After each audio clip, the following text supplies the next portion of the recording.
श्री राम समर्थ। जून 9। वासना का नाश ही मोक्ष है। प्रायः भक्ति यानी क्या या परमार्थ किसे कहते हैं, यही हमारी समझ में नहीं आता। जो गृहस्थी अच्छे ढंग से नहीं कर सकता वह परमार्थ नहीं कर पाएगा। गृहस्थी से ऊबकर भक्ति नहीं की जा सकेगी। गृहस्थी से ऊबने के बजाय विषय से ऊबना चाहिए।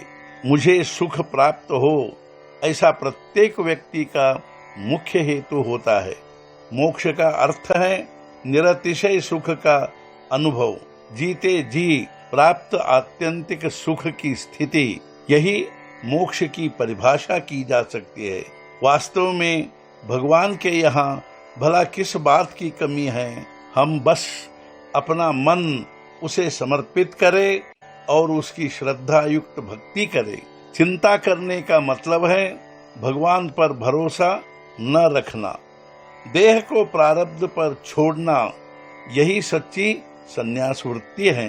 किंतु बिना मन में वासना रखे हमसे कर्म ही नहीं होता, इसका क्या इलाज है? हमारा संतोष हमारे पास होते हुए भी हमें जो लगता है कि वह और कहीं से मिलेगा, यही हमारी सबसे बड़ी भूल है। जब तक हमारी कोई चीज प्राप्त करने की इच्छा खत्म नहीं होती, तब तक हमें संतोष नहीं होगा।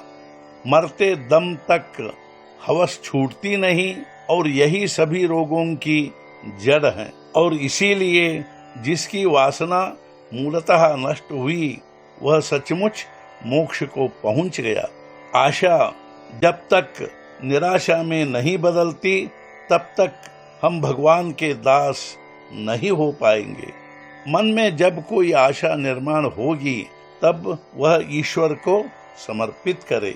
हर कोई चाहता है कि मैं अमीर बनूं, पर वास्तव में कितने लोग अमीर बनते हैं? तो यह निराशा ही न हुई? हमारी गृहस्थी एक नाटक ही है, ऐसा मानो। नाटक में कोई राजा हुआ तो क्या और भिखारी हुआ तो क्या, प्रत्यक्ष संसार में उसका कोई मतलब ही नहीं होता।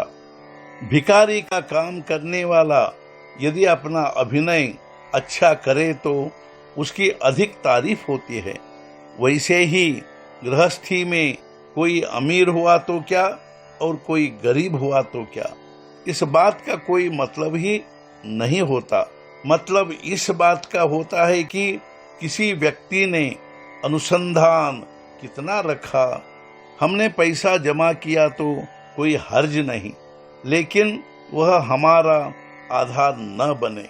पैसा हमारे अनुसंधान में बाधा न बने, इसका ध्यान रखें। जब तक हमारा सुख विषय वासना पर निर्भर है, तब तक हमें भक्ति का सच्चा सुख नहीं मिलेगा।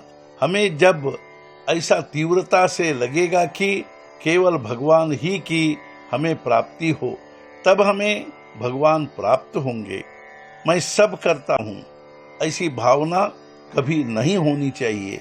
मैं अपनी तपश्चर्या से भगवान प्राप्त करूंगा, ऐसा जो कहता है उसे भगवान का दर्शन दुर्लभ है। विषय वासना की पूर्ति नहीं होती, तब जैसी तड़पन होती है, वैसे ही भगवान के दर्शन नहीं होते, इसकी तड़पन लगनी चाहिए। आज की हमारी स्थिति में हम क्या कर पाएंगे, इसका पहले हमें अंदाज लगाना चाहिए। परमार्थ समझकर जो तदनुसार आचरण कर पाएगा, उसे वह शीघ्र सधेगा। उसे गृहस्थी छोड़कर जाने का कोई कारण ही नहीं बचेगा।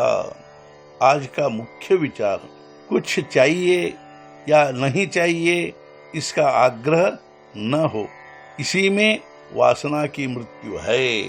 सद्गुरुनाथ महाराज की जय। जय जय रघुवीर समर्थ।